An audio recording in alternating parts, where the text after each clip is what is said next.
En ce qui concerne le roman L'influence d'un livre de Philippe Aubert de Gaspé, fils, c'est quand même intéressant de noter que Casgrain va récupérer cette œuvre-là, va tenter de la remettre au goût du jour, mais il y a quand même un petit problème, notamment le titre, d'abord, l'influence d'un livre.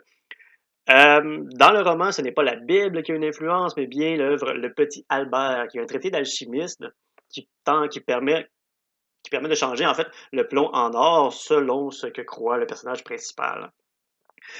Euh, donc, Casgrain, que va-t-il faire? Il va simplement renommer l'œuvre Le chercheur de trésors. Donc, un titre un peu plus acceptable au lieu de la religion.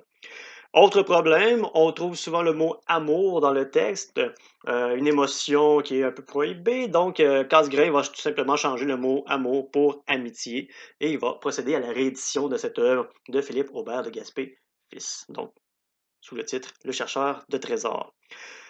Euh, donc, on voit que l'Église ne se gêne pas vraiment pour intervenir dans les œuvres directement, donc le respect du droit d'auteur plus ou moins appliqué.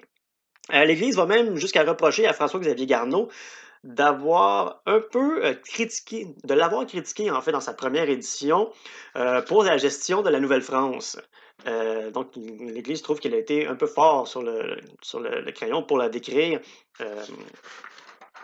Euh, donc, François-Xavier Garneau va simplement réviser son texte, va atténuer ses critiques envers l'Église et il va faire des rééditions corrigées de son œuvre euh, par la suite. Bref, on voit que la littérature sert surtout les visées cléricales.